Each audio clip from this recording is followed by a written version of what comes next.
You want the ultimate news and information and analysis to start your morning each day? You're going to want to watch my program, Vince. We do that live every day at 8 a.m. at rumble.com/Vince, or you can get it on demand as a video on Rumble or in podcast form. Whatever works for you, we've got it for you. Make sure to watch and listen to Vince every single day, live at 8 a.m. Eastern, rumble.com/Vince. Everybody piling into the chat from all over the country. Tennessee, Utah, Texas. Hello, good morning. Ohio's in the house. Hey, is anybody going to that convention in Dallas in a few weeks? I'll be there. Producer Josh will be there. Producer Jim will be there. Lots of us will be there. You guys going?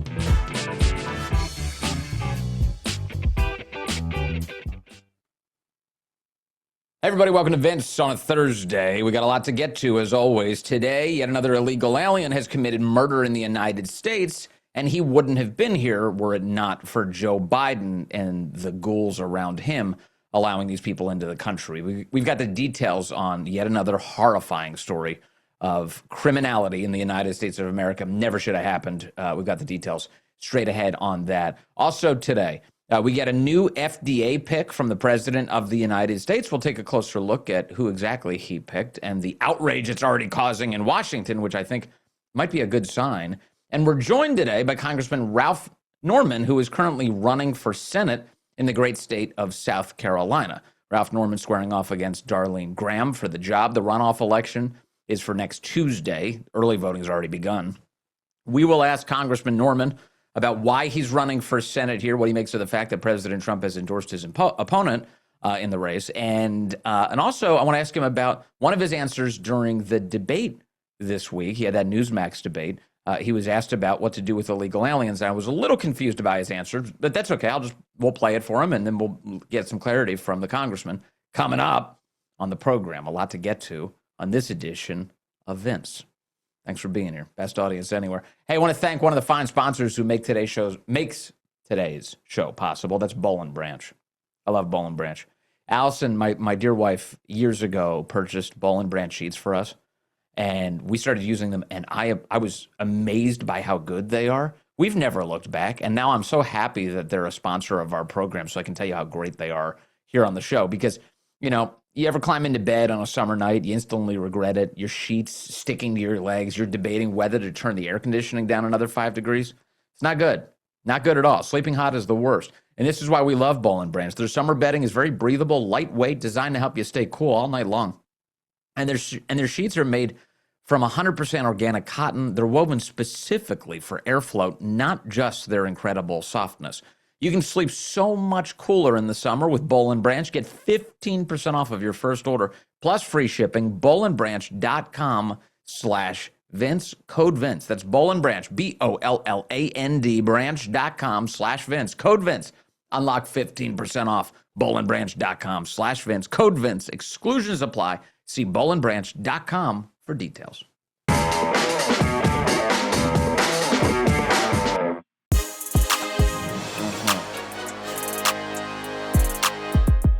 Yeah, we're donning the jacket. I think I can still wear tan jackets up until, what is it, Labor Day, ladies? What do? I don't understand the rules here. My wife will tell me. I think I'm good with the tan jacket for now. Anyway, I got the tan jacket on. Interview threads, as Josh likes to point out, because we've got the congressman stopping by today. We're going to talk to him about his big Senate campaign. Eager to do that. You know, we got a lot of big problems to deal with, and if he gets to the Senate, he'll have a lot of big problems to deal with there as well. In the United States right now, first and foremost, let me just begin the program by pointing out the big, horrifying numerical update overnight, which is that the United States federal government is now $40 trillion in debt. That's terrible. I just put my thumb down. For those of you on the audio podcast, I simultaneously gave a thumbs down and a raspberry to the $40 trillion freaking dollars in debt the United States is in.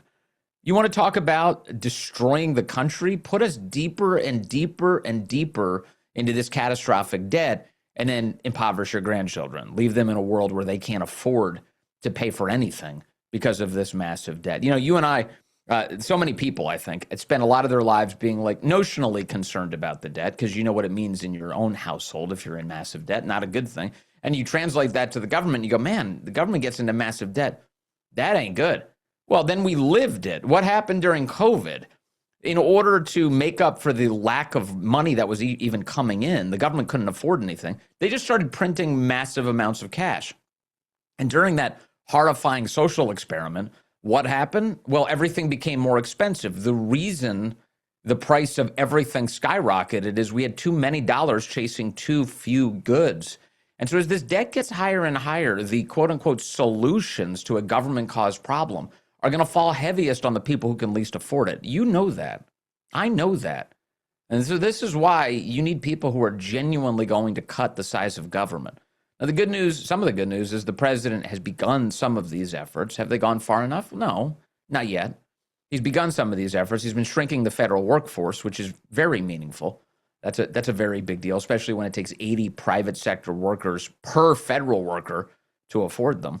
So yeah, keep cutting the federal workforce, but also keep cutting all of these useless government programs, get rid of them, double down on what DOGE started. DOGE was a wonderful program, and that should have continued. And it should continue forever, actually. We should constantly have. If we're going to have any government agency, it should be a government agency dedicated to cutting the size of government. $40 trillion in debt is not something that you should ignore or just glide past. It's a massive amount of debt for the most important country on planet Earth. And if the United States collapses as a result of our profligate spending, it's not going to help the planet at all. In fact, the second order effects of this on the rest of the planet are going to be immense. You don't want to live on a planet that is, in a free fall like that. So getting control of that, important. That Washington, as usual, just like with election integrity, they pay a lot of lip service to this, but they should be sincere about it. And so as you and I go about picking the kinds of candidates who should have these positions of power in the United States going forward, obviously the DNA that we've developed includes election integrity and spending integrity, caring how you spend other people's money. Washington doesn't really care about that, it turns out. It's been that way for a while. But we do need people who think like that. So $40 trillion in debt, that's a crappy number. We hate that number. And climbing. You want to drive yourself crazy? Look at the debt clock. Go watch it. And then weep. Weep for your country. That ain't good. All right. But then, of course, in addition to the spending problems, we also have crime problems. Now, the president of the United States has had some success thanks to the FBI, the Justice Department, working with law enforcement in bringing the murder rates down across the country to record lows. That's good news. But we're still dealing with the homicidal hangover of the Biden administration. Joe Biden kicks the borders wide open, imports tens of millions of people, says, yeah, you're fine. You can stay here, and we're going to let you do it. In fact, we'll have taxpayers fund it.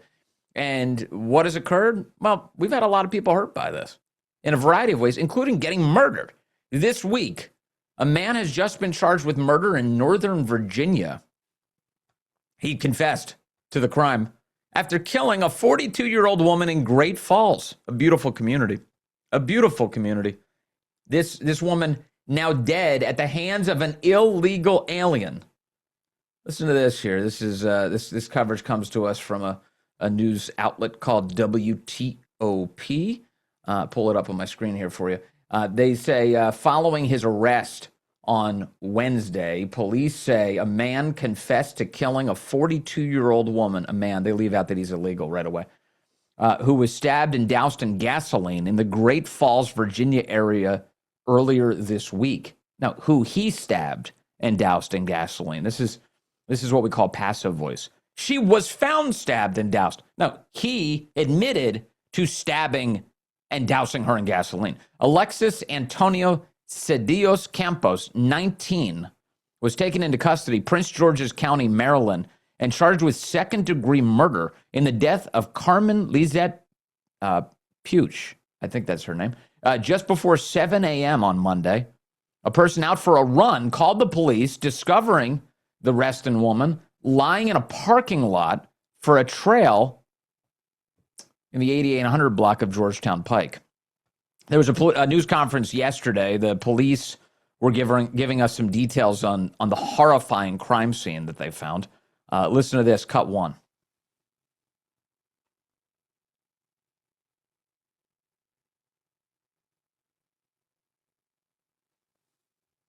That would be cut one.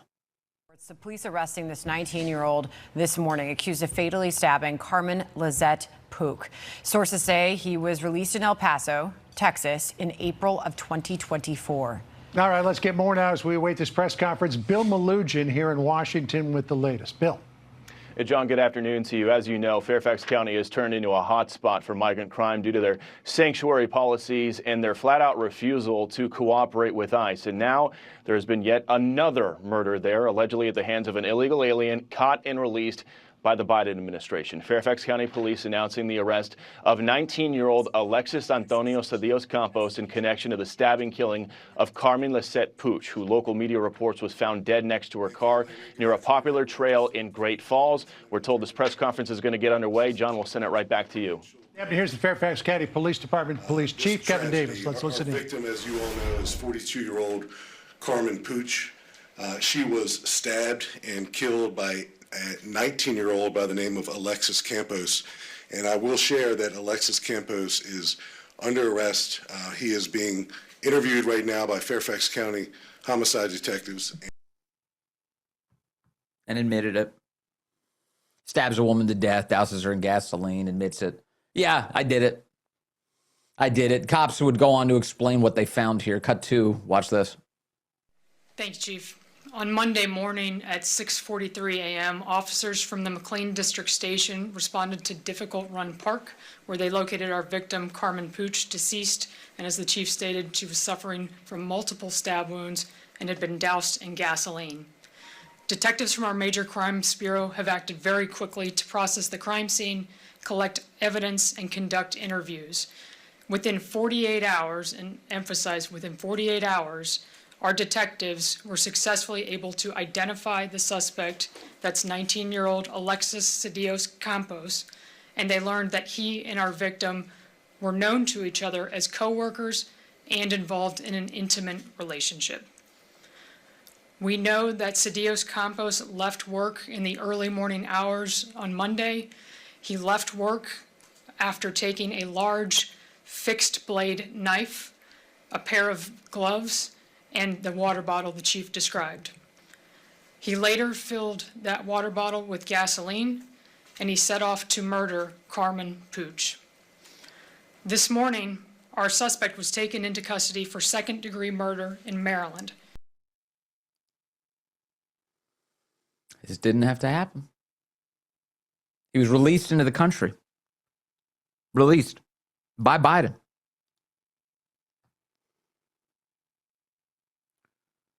Bill Malugin has the update on the specifics of how he got into the country. He says he's told by federal sources that the suspect who did this is a Salvadoran illegal alien. He was caught and released at the border by the Biden administration in El Paso, Texas, April of 2024. The Fairfax County Police, of course, now have him in custody, only after he's committed homicide. There's a photo of this jackass here.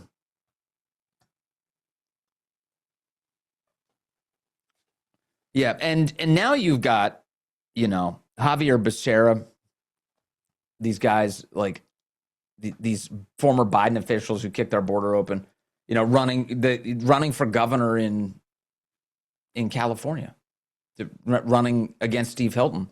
They're just looking for their next gig. They're looking for more power over the country when they screwed us over to begin with, where they committed the most horrific attacks on our sovereignty. And now you got another murder in Northern Virginia at the hands of an illegal alien. By the way, which is like at this point, I think all the murders in Northern Virginia are at the hands of illegal aliens. And Democrats are sticking their heads in the sand about this. Virginia, in Fairfax County specifically, Virginia broadly, because of Democrats, it's become a sanctuary state. The Democrat leadership of Fairfax County, very comfortable with just letting illegal aliens run roughshod over the people who live there, including killing them. Just stay here until you kill somebody. Then maybe we'll take you into custody. Will you deport them, though? No, they won't deport them. And then, at the state level, you've got this so-called moderate governor, Abigail Spanberger, in Virginia, who made one of her first priorities to reverse any effort whatsoever from Glenn Youngkin's administration to work with ICE. No, we're not going to do that. It's going to be a sanctuary state. We're not going to work with ICE. The only way that we'll ever turn these guys over is if they secure a judicial warrant for violation of some sort of federal law. But what if they violate state laws? But I mean, if you have somebody in custody, if you've got a bad guy in custody who's causing chaos in your community, why wouldn't you turn them over to the feds to get them the hell out of the country before they go on to commit something like murder? Wait until we find out what this guy's rap sheet was prior to this homicide. It's not a surprise. I mean, it happens a million times. It's like, oh, yeah, actually, he was busted for all sorts of crimes. But it was when he was a juvenile, so therefore we couldn't go after him. Spare us. You should have got him the hell out of the country in the first place. So we're still living with the homicidal hangover of the Biden administration to this very day. Why do you think we want to deport everybody so badly? It's because we want to stop this from happening. I don't want people murdered in my country. Now, I don't know what this woman's status was in our country, if she was here illegally or otherwise. It's irrelevant. I don't want murders happening inside of my country. And if these illegal aliens weren't here, they wouldn't be occurring. That's the answer to this. You know, we had Luke Rosiak from the Daily Wire on the program yesterday. Luke's a phenomenal reporter. We love Luke. And Luke was on X yesterday saying that he got into the Nextdoor app. You know the Nextdoor app? Do you guys use this at all for like your local community where people, they say they heard a loud noise or they see a plane flying overhead or somebody's dog got loose and they just write about, what's happening and they're just looking for more information. But sometimes, I don't know if it's true in your community, but certainly in the Northern Virginia area, it's just like covered in all sorts of like, mindless libs who are like constantly policing what everybody else has to say. Like, hey, I saw somebody steal my bike. He was black. I'd be like, why do you have to mention that he was black? Because I'm describing the suspect. What are you talking about? Like, they go crazy. And the same thing with these illegal aliens. So Luke gets on, he got on Nextdoor and he starts pointing out, he goes, illegal aliens are like murdering everybody in Northern Virginia. All these murders are illegal aliens.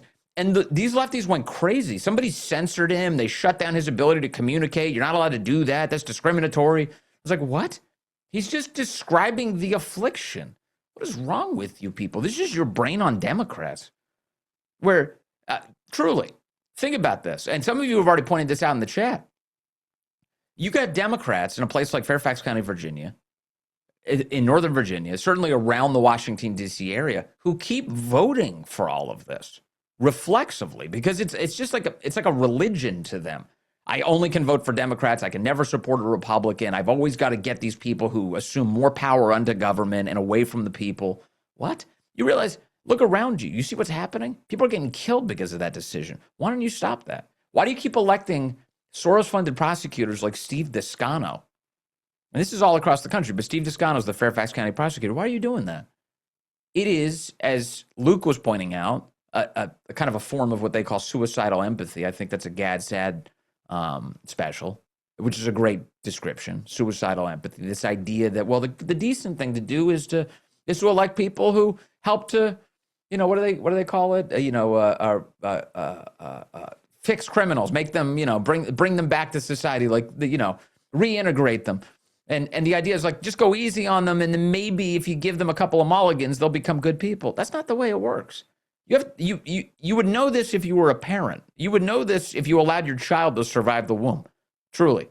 If you were raising a child, you would know that the only way you really get them to grow as a human being is to make them aware of the fact that there are consequences for their actions, not to constantly give them mulligans every time they screw up. You do that, they think they can get away with anything. And then maybe they go on to become an adult thinking they can get away with, murder. It's disgusting. It's not good. It's destructive for society. And the left keeps voting for this. So in a way, you probably look at it, especially if you live outside the jurisdiction, you're not voting for Democrats, which this chat by and large isn't, and you're thinking, well, you did this to yourselves. And that's true. But I despair when I see the collapse of any American town, including the ones that are run by Democrats. I don't want to see New York City destroyed. It's a great city. A city of 8 million people. Should all be American, not illegal aliens. And it should be restored to its greatness. President Trump clearly feels like that. That's the city that he grew up in, the city that he made himself in, and the city that he still cares about. It's true all across our country. I don't want to write off the country just because Democrats have a stranglehold over some of these important areas. I want to win. That's all I want. I want to win. And what does winning look like? It's restoring order to our country in every jurisdiction. This is terrible. They're all stabbings, Josh? We aired, okay, Josh has a clip for us. He says, we aired this one in March. Go ahead, Josh, let's see it. Right now I'm in Fredericksburg. I just spoke to the family of Stephanie Minter. That is the Fredericksburg woman who was killed in Fairfax County, allegedly by an illegal immigrant who has a lengthy, violent criminal history. You can imagine Stephanie's family is heartbroken. I spoke with her mother and two of her brothers. They showed us pictures of Stephanie, the pictures that were at her funeral service over the weekend. They show her as a child, show her growing up, and who she was as a mother. Her smile, her positivity, always. We'll get through it no matter what. We'll get through it no matter what. Her Bible verses she would pull from. It was like she memorized half the Bible. She could always pull them out of thin air, along with the chapter and the verse and all of it. She always amazed me with that.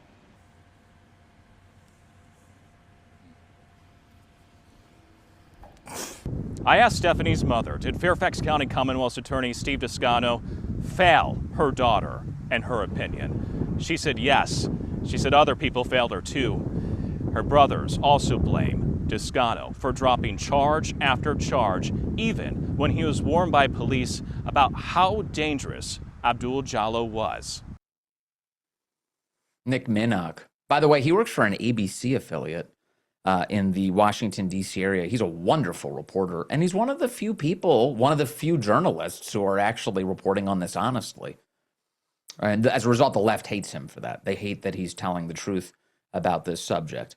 But, you know, as I talked about with Luke yesterday, there's only a couple of guys who are doing this. You know, you look at like a Luke Rosiak or a Bill Malugin over at Fox or Nick Minnock with WJLA, ABC7 in the D.C. area. These guys are some of the few who are talking honestly about this subject. But one of the reasons that the left has been lulled into this false sense of security about their votes, like we keep voting for Democrats, it's the right thing to do, is because the rest of the media, by and large, covers all of this up. They don't even bother to tell you these stories. And if they do tell them to you, they just describe the guy as a man, like WTOP did. Just a man charged with murder. And by the way, it's like, in this case, you know, they're telling you it's a man, which that's true. But like, you know, the Associated Press will lie to you about the gender of an assailant. They called a dude a woman this week who attempted to assassinate the Secretary of the Treasury, Scott Bessent. So, come on. Like, you're surrounded by Orwellian lies. That's a mind control exercise. There's a reason that massive portions of the population have absolutely no idea what's going on. They're being lied to by the media. I've got more on this because one of those reporters, Bill Malugin, did confront the Democrat leaders in Virginia yesterday, and they're not happy about it. I've got the details all ahead on this edition of Vince. Also, Congressman Ralph Norman is moments away. We'll chat with him as well. Before we get there, though, I want to thank Fast Growing Trees right now for being a great sponsor of our program and helping beautify my yard. I love Fast Growing Trees. It's America's largest and most trusted online nursery. Thousands of trees and plants and over 2 million happy customers.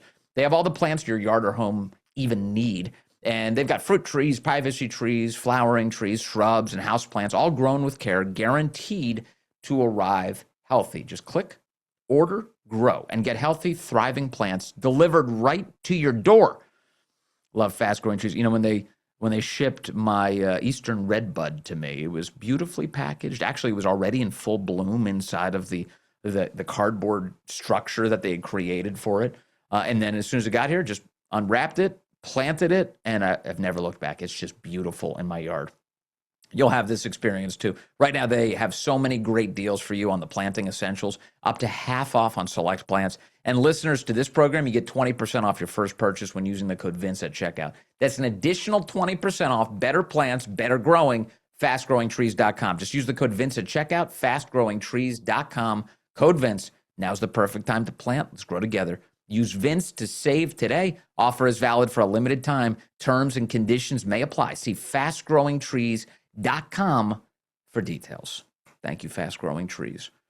All right, so these Democrats are occasionally confronted. Now, as I understand it, basically, a couple of Virginia Democrats yesterday held a press conference not to lament the death of yet another woman on their watch at the hands of illegal aliens, but instead to attack ICE. A couple of Democrats tried to have a press conference yesterday to attack ICE. What? The good guys? Of course. So the bad guys attack the good guys. We've seen it a tale as old as time. And so here you have the Democrats attacking the good guys in our story. And Bill Mnuchin went to the press conference and he confronted these guys. And this is the result of his question and answer. Here's how it went. He asked Democrats, Congressman Don Beyer of Virginia and Suhan Subramanian of Virginia during their ICE press conference yesterday about the illegal alien who was just arrested for stabbing a mother to death and dousing her in gasoline. Here are their responses. Congressman Don Beyer saying, quote, I don't know the specifics of the case. Isn't that convenient? But my understanding of the law is anyone who's committed a serious felony is turned over to ICE. As Bill Mnuchin points out, that is false. That is false. Virginia continues to be a sanctuary even for murderers. Representative Subramaniam saying, quote, look, we should hold criminals accountable. If someone commits a crime, we should hold them accountable. But what we should not do is what's going on with ICE right now, which is going after law-abiding American citizens. These people are tools. They're tools. They're tools of a completely destructive agenda. Destroying the sovereignty of the United States, destroying our borders, protecting illegal foreign nationals who've invaded the country, even after they commit murder inside of our borders. You want to find out who these people truly are? There's your answer right there. There's your answer.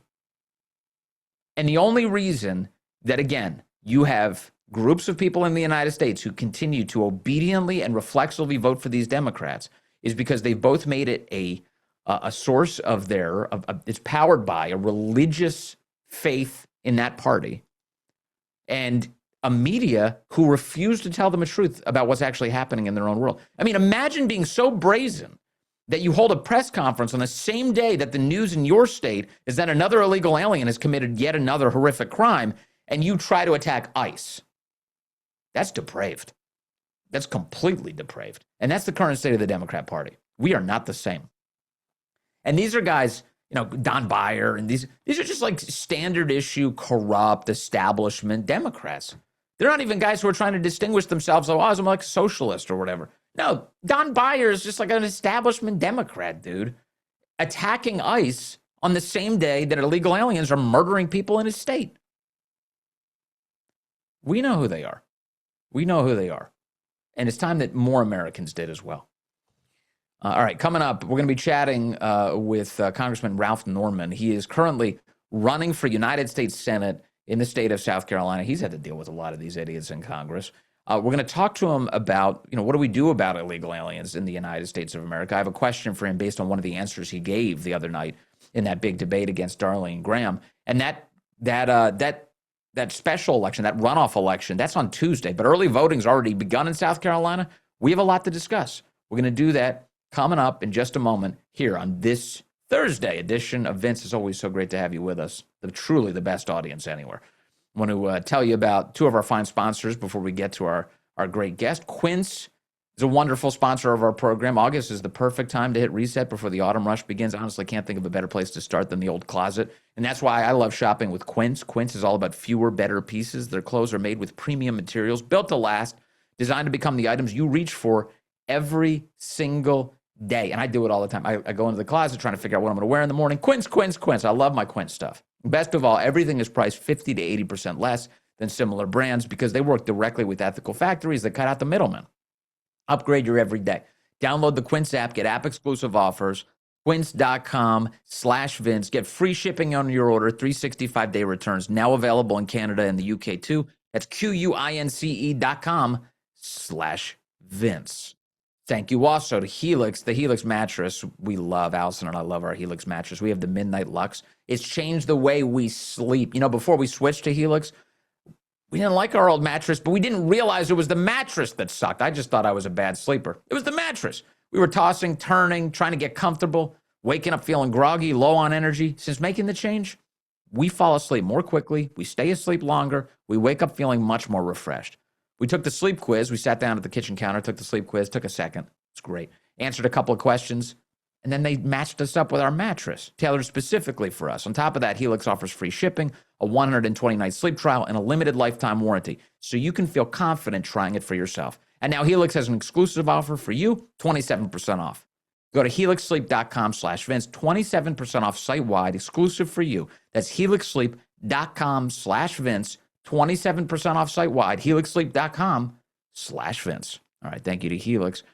Thank you to our guest. Joining me right now is Congressman Ralph Northam. He represents South Carolina's 5th Congressional District, and he's now running for Senate against Darlene Graham in the state. That runoff election's on Tuesday. Congressman, good to have you on the show today.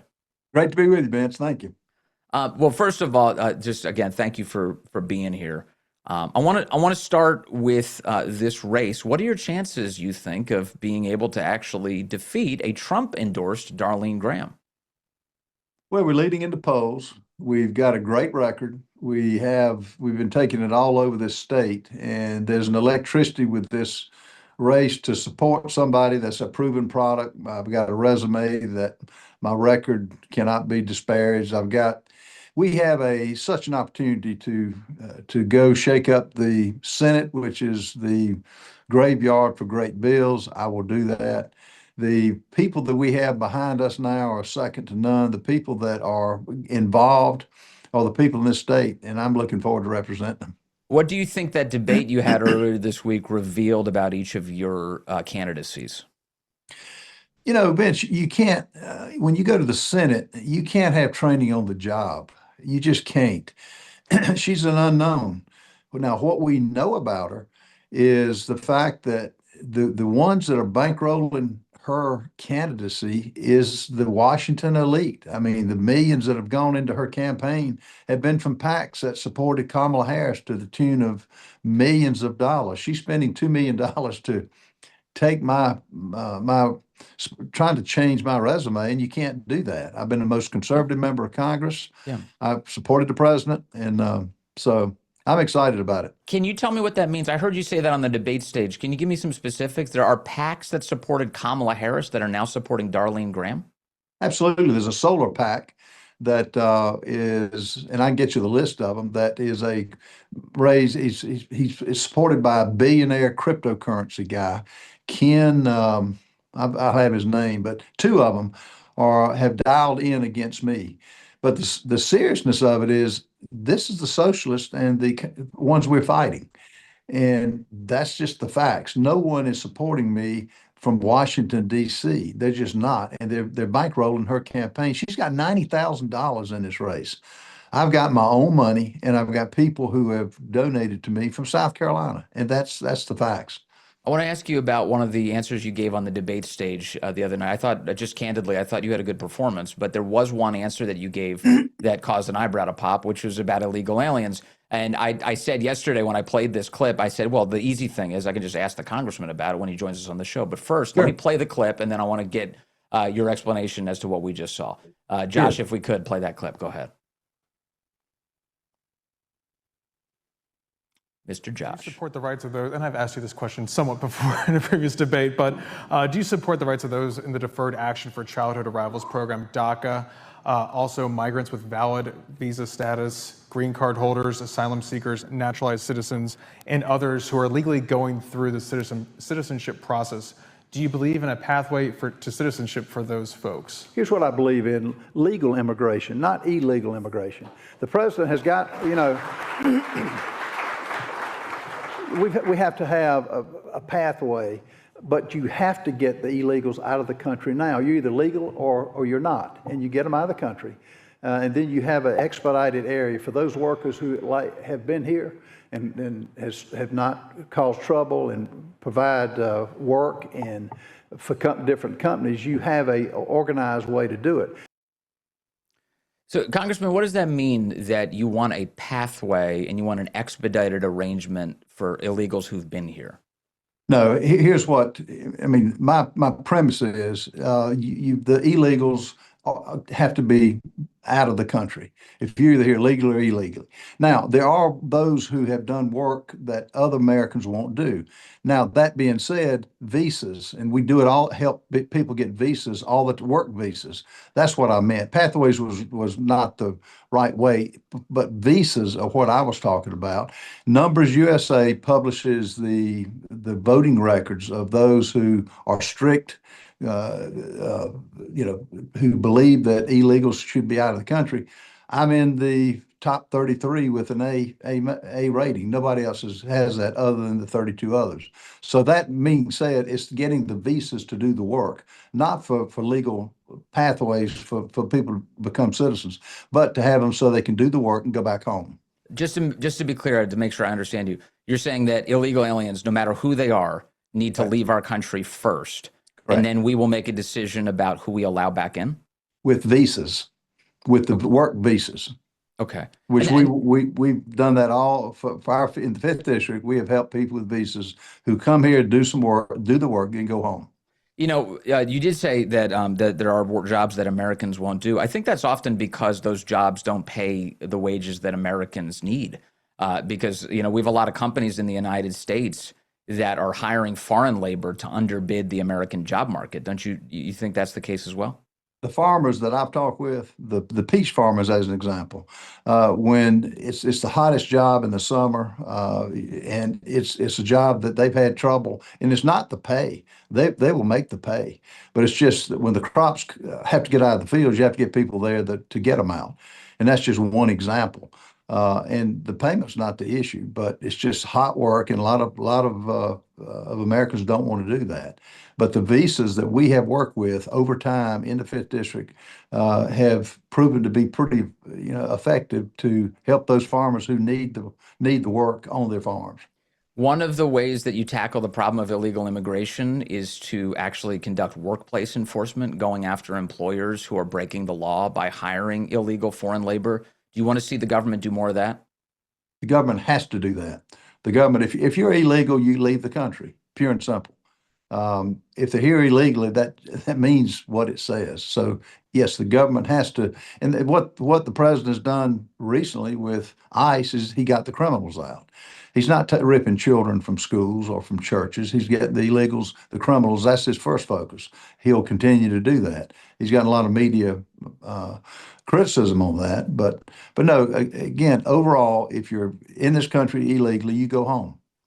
One of the big jobs in the Senate, as far as I think the typical conservative across the country wants to see, is to get the Save America Act passed. Congressman, right now the United States Senate's on vacation. They went into recess rather than pass the Save America Act. What strategies, if you were a United States Senator, would you employ to get the Save America Act across the finish line? First thing I would do is go to Senator Thune and ask Senator Thune, what can we do to whatever means, whether it's nuking the filibuster, whether it's invoking a walking filibuster, whether it's getting with the parliamentarian and changing the rules, what can we do to pass something that ensures our election safety and that is voted on by those citizens who are citizens of this country? If he says we just don't have the votes, and by the way, we've got a 53-47 majority. We've got the vote. We've got the majority of Republicans. So what I would say is, can we make that happen? If it's still the same refrain, we just don't have the votes, then my comment would be, I will do what it takes to get you replaced. Rick Scott is top priority with him, who has endorsed me. Mike Lee has endorsed me. They've been laser focused on this. To be out for a hiatus for any amount of time now is not the right course of action for a body that's dysfunctional. They stopped every piece of good legislation that we passed over from the House, including the SAVE Act, which we passed. We voted on that 3 times. So if John Thune can't pass election integrity, he needs to be replaced. I will work to find that person who will get the SAVE Act passed, whoever that is. Yeah. Okay. That's a big deal. Finally, tell me about your relationship with President Trump. Obviously, he's endorsed your opponent in this race. He was very fond of her brother, Lindsey Graham. They appointed her to this role for the few weeks that she's holding it here. What is your relationship like with the president? And what is your message to the president's supporters going into Tuesday? Look, I asked for the president's endorsement when I knew I was going to be in the runoff. He decided not to do that. Look, my record speaks for itself. I support him. This man has saved this country in so many ways. Had Kamala Harris been in charge, this country would have taken a downward spiral that I don't know that we could have recovered. Now, what I don't understand is Lindsey Graham, unfortunately, is not here. And you can't pass on an office through the bloodlines. Just because I'm kin to Michael Jordan doesn't make me start off on an NBA team as a point guard. You can't do that in business, sports, anything. So I don't understand why he's getting somebody who is unproven. We don't know who she is. And the fact that the Democrats, the PACs who fight him at every level, are putting her in office. I mean, they're trying to put her candidacy and prop her up. And you saw it on the debate stage. She just isn't ready. I mean, she's been through a lot, and I empathize, but she's not ready. And she's supported by the group that I'm fighting. And I don't want their support of the lobbyists and the Washington elite. Will not take their support. The donations that are coming to me are strictly from South Carolina and my own bank account. And that's the way it'll stay. And just on the issue of Lindsey Graham, how would you distinguish yourself from his time in office? I mean, obviously he was well liked, I think, by a lot of people in Washington who dealt with him personally, but his politics weren't well liked across the country. Congressman, how would you distinguish yourself as a senator from Lindsey Graham's tenure? What Lindsey did well was he had a personality second to none. He could talk with anybody. He could disagree with you and not be disagreeable. What he did with Kavanaugh is his legacy. He spoke up at the right time. Now, I disagree. Where we're different is on our fiscal policy. I'm on the budget committee. I'm a budget hawk. The cancer in America is overspending. And if you're broke, can you have a strong military? No, that's front and center stage with me. I will focus on that. And if it means cutting programs that are not essential, we've got to get the financial health of this country back in line. And that no one's talking about that. And I will back it up with my votes. Yeah, we're $40 trillion in debt as of yesterday, so it might be time to fix that problem. Congressman, thank you very much. I should point out that we have extended an invite to Senator Graham to join us as well. Congressman Norman has taken us up. We appreciate you, sir, for doing that. Thank you. My privilege. Thank you. Appreciate it, Vance. There he is, Congressman Ralph Norman, who is running right now in South Carolina, going after this job to become the next United States Senator there. Again, we've got that invite out to Darlene Graham. I hope she takes us up on it because I'd love to have her stop by as well. We have no equal time obligation or anything. I'm giving her the chance. I'm just letting her do it. I'd love her to come by. I'll ask her questions as well. That would be good. All right, let's see here. The chat. Everyone's grateful that he stopped by. Some people are happy with what they heard, especially about the debt. Others are saying talk is cheap. So we've got a lot. We got a lot coming in. Appreciate that. Although, that core question for me about, what's the deal with that answer the other night when he used the word pathway? You could tell he kind of regretted using the phrase pathway because he knows what it implies in Washington, D.C. It always implies amnesty. You hear the words pathway, run in the opposite direction. You don't want anything to do with pathways. It's all garbage. But there he is saying, look, no, every illegal has to go. If we're going to bring people into the country, we're going to do it under our own terms legally, but every illegal has to leave. That's the predicate. Well, that's a good answer because that's what I want too. I want every illegal out. I saw somebody yesterday, right? But Vince, what if somebody's here like 30 years? They've been breaking the law for 30 years and we've been asleep at the switch for 30 years. At some point, we have to wake up, ladies and gentlemen. I don't want to have to be in that situation. I don't want to sell somebody a lie. I don't want somebody else to become convinced they can stay here for decades. You understand the process here. Ronald Reagan experienced this in 1986, quite famously. Reagan, a great president, but in 1986, he agrees to this deal where he gives amnesty in exchange for what he thought was going to be border security. You know what we got? Open borders and more amnesties. If you got to learn a lesson from this. If you don't learn the lesson, you're doomed to destruction. You're doomed to keep repeating the same mistake over and over and over again, which of course people say is the definition of insanity. Don't do that. They just enforce our laws. Get them out. Get them out. People voted for mass deportations. It's because they have heart for this country, not because they're callous, not because they're bigoted. It's because they love the country. Do the thing. Just get them out. All right. Let's see here. We've got the president of the United States with a big announcement yesterday, appointing a new person to the Food and Drug Administration. And I find it very fascinating. You know, in Washington, especially with these big drug jobs, like if you're in charge of these drug authorizations, there's a lot of lobbying and corruption going on. The head of the FDA really does matter. I mean, if you think back to the beginnings of the opioid crisis in the United States, one of the reasons we even had a full-blown opioid crisis was because of the corruption of the FDA and the refusal to tell people the truth about the addictive nature of some of these opioids that they were stamping and pushing out the door. And of course, by now, if you've studied the opioid crisis, you know that a lot of those FDA types, the people who were working inside of the government in a corrupt way, would leave the government service and then go off to work for the pharmaceutical industry that they just enriched by lying to the public. You see the scheme? Don't do that. That criminal accountability needs to be there for all those types of people. But the president of the United States was elected not just for border security, but also to make America healthy again. Maha. So this week, he's finally announced his pick to replace Dr. Marty Makary. Dr. Marty Makary, wonderful doctor, total Maha guy. Love Marty Makary. And now he's got a new woman coming into the role. Her name is Dr. Heidi Overton. She's an MD and a PhD. She's a double doc, and not like that fake doctor, Jill Biden.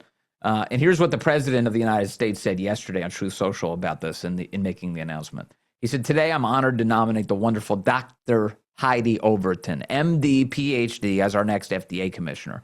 Dr. Heidi's been a rock star in my administration, where she's worked directly with Secretary Kennedy, Dr. Oz, and team to deliver on the most transformative health agenda in history. She's known to take on the hardest issues and bring me solutions that work best for the country. Heidi is always right," Secretary Kennedy recently said in the Oval Office. "We need her leadership at the FDA now to ensure that the United States remains the world leader for scientific discovery and cures. Dr. Overton was a prestigious White House fellow in my first term as a board-certified physician in public health and general preventative medicine, and she holds a PhD in clinical investigations from Johns Hopkins. She's smart, she's respected.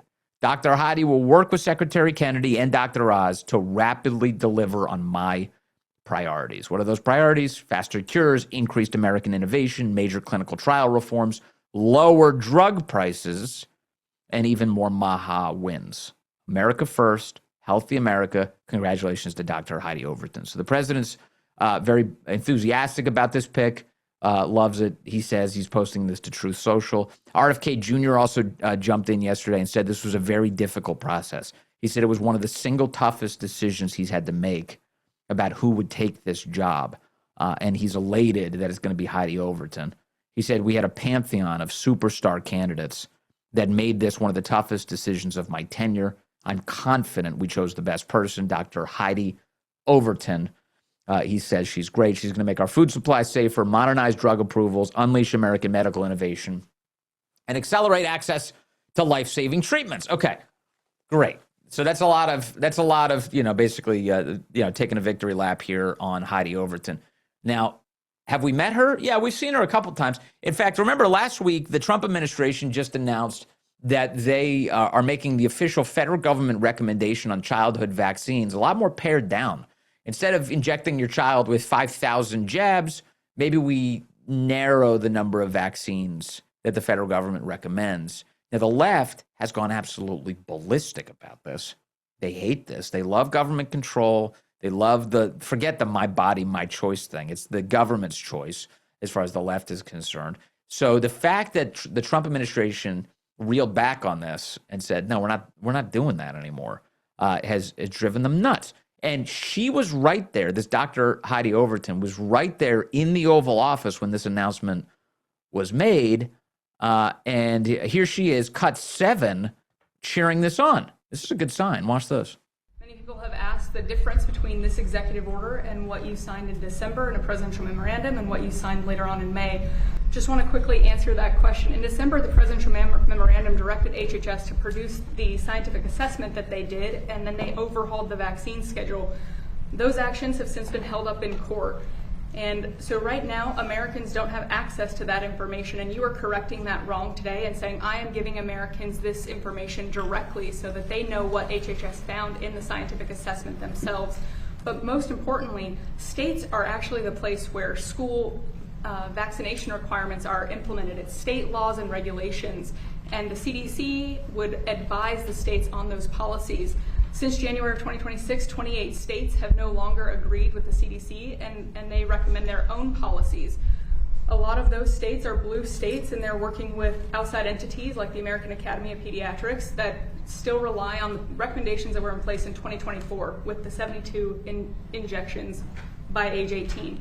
So you are saying, especially to states that are willing, take a look at this scientific assessment. These are the gold standard childhood vaccine recommendations, and you should put this into your state law so that when parents go to enroll their kids in school, they do not have to meet some of the requirements for the vaccines that are no longer recommended for all children. That brings us in line with European nations. And importantly, those nations do not have vaccine mandates for school. A lot of those nations maintain vaccination rates for measles above 90%. Denmark, Ireland, Spain, Portugal all have vaccination rates for measles above 90% without mandates for school. And so they do that through increased public trust and education and letting parents be informed and make those decisions. We are encouraging to adopt those decisions here today.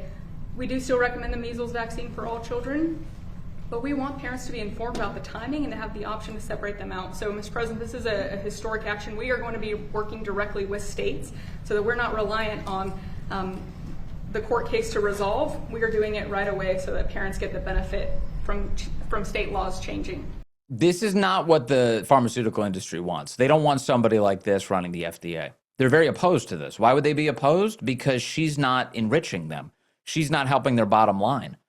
What helps the bottom line of the pharmaceutical industry is maximum drug dissemination pushed by the federal government. Just get them to just pump as many of these drugs into people as humanly possible. The Trump administration is saying, no, wait a second. Hold on. Washington has been corrupted by this for far too long. This crony relationship between the pharmaceutical industry and the government. We need to separate all of this out.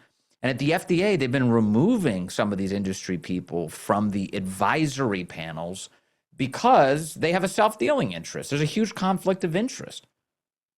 So I take that as a very encouraging sign that she was there. Now, the fact that she was in such a public-facing announcement, which makes sense given her work inside of the administration up to this point, has been the source of a lot of consternation in the last 24 hours. So President Trump makes the announcement she's going to run the FDA, and all the usual suspects are freaking out about this, which gives me more confidence in her. So a couple of things to point to. One, I saw in the Axios coverage of this, they pointed out that she is a Marty McCary protege who previously had the job. Marty McCary. They're upset about this. Overton has degrees, but seemingly no real experience running anything. Her claim to fame is having been a McCary protege who has bought further into anti-science and anti-vaccine messaging of elements of MAHA, said Raymond James analyst and former Trump health official Chris Meekins. So this guy's upset about MAHA. Oh, the anti-vaccine messaging. Wait, hold on. RFK Jr., Dr. Overton, they keep saying, we're just following gold standard science here. We're just allowing the science to dictate whether or not we tell parents that they need to inject their kids full of everything. Why is any doctor injecting a child with a hepatitis B vaccine if they're not around needles or having sex, which they're not, they're babies. I mean, the whole thing is so crazy. Why is it, this stuff, a lot of this doesn't even require a government recommendation. It's just common sense. But you've got industry people freaking out that she's going to reel back on forcing every drug on the planet into children. This, I take as a very good sign. Here's another one for you. Bitter Bill Cassidy is already outraged about this. The outgoing United States Senator fired by the voters of Louisiana is already upset that Dr. Heidi Overton is the new FDA pick, which I take as a very positive sign. Look at this. While I respect Dr. Overton's experience as a physician, I have strong concerns about her nomination to be FDA commissioner. Her lack of managerial experience does not prepare her well for leading a large organization that is already dealing with staffing and morale issues. Additionally, here's the big one. Dr. Overton's active role in last week's nonsensical vaccine executive order calls into question her commitment to standing up for sound science and protecting children's health. That alone is almost disqualifying. Almost. Okay, so he's like hedging a little bit on his opposition. The point is, Bitter Bill is already upset about this, which I take as an endorsement of Dr. Heidi Overton. So in case you're wondering, a lot of the times, maybe you do the same thing, but a lot of times when you're watching something develop and you don't know all the pieces yet, like I don't know Heidi Overton, but I'm judging her based on her enemies. I'm judging her already based on the people who hate her. And the grounds for their hate is, why are you telling people to not inject their children with 72 drugs? We need them to inject their children 72 times. Like, what? But no, actually, you're pushing me in her direction. So I'm starting to think that President Trump and RFK Jr. made a very wise choice here, based on this. Based on this. It's Cassidy. We'll keep our eyes on that. That's another fascinating story that's developing, and wanted to share that with you. I leave you today with a crazy clip that I just got. That was Nick Sorter captured this one. We like Nick. Nick's a great guy. He captured this one. This one today is Jake Tapper is upset that Pete Hegseth just referred to trannies as trannies and said that we are interested now in the military in training, not trannies. This is a source of great scandal over on CNN. Listen to this. Defense Secretary Pete Hegseth went to Iowa to campaign. He was at the Iowa State Fair Monday, and he used a slur against trans people. Take a listen. We need guys like this man right here having our back in Congress as we get rid of DEI at the Defense Department. At the Department of War, we do training, not trannies. The only focus of our department, colorblind, gender neutral, merit-based. That's it. We want the best. I mean, first of all, I'm still just not going to get over the fact of seeing like a current Secretary of Defense campaigning for somebody. I don't think I've ever seen anything like that before. Correct. I mean, to your point, Jake, it's not unusual for cabinet secretaries to campaign for candidates, but when it comes to members of the national security team, especially the Secretary of the War, Secretary of DOD, Secretary of the War, you do not typically see those people out there campaigning. First of all, we are at war, so he should be focused on that in Washington, D.C. Notice, by the way, that he is focused on that. He straight up said that we're focused on training, not trannies. But secondly, no, you don't see that. Look, I will also say this, Jake. First of all, Iowa is very much a state in play, both at the governor level and the senatorial level this cycle. Obama won it in 2012. That's the last time a Democrat won on the presidential campaign side in a presidential campaign. But it's a very, very, very marginal state for Republicans. Democrats have very good chances there this year. I think voters are sick and tired of this rhetoric. They are tired of the tariffs and how it's impacting farmers. They're tired of prices. It's also stupid. Okay, whatever. I'll collapse that. But these guys are upset. Hegseth uses transphobic slur. Transphobic? I'm sorry. Do you get the impression that Pete Hegseth is scared of people who think they were born in the wrong body? Phobic? What the hell are they even talking about? Is everything a lie on CNN? They spend the week attacking Natalie Harp and trying to introduce the public to her so they can subsequently defame her. And then they turn around and get upset that Pete Hegseth is fixing the American military. I'm not upset at all. I'm grateful for it. In fact, all the veterans in my chat are grateful for it. Training, not trannies. Good. Very good. That's wholesome, actually. As always, thank you for being here with me, the best audience anywhere. We've got the mighty big national radio show coming up today, thevintshow.com to get your local radio listings. You can listen to it live on any of those great radio stations across the country, 12 to 3 Eastern time. Also, we broadcast live on Rumble. Yes, we do. Just head on over to the Vince Colonnese Rumble account, my personal account now. The upside is we're doing it from noon to 3 every day now. So you get all 3 hours of the show live on Rumble. Also, coming up today, we've got Dan Bongino's program, rumble.com/Bongino, 10 a.m. Eastern time. We've got rumble.com/Haley for Haley Karania, Haley with 2 Y's. Why? Because she's awesome. That's at noon Eastern time each day. And the great Sean Farish, rumble.com/Sean, SHAWN. Should I spell out everything all the time? I think people will figure it out. Rumble.com/Sean. He's on at 1 p.m. Eastern time. What a great team. These guys are fantastic. You have so many great options, and I'm just so glad you spend any time with me at all. You're the best. Appreciate you. I'll be back with you tomorrow. Up next here on Rumble, Graham Allen. Boom.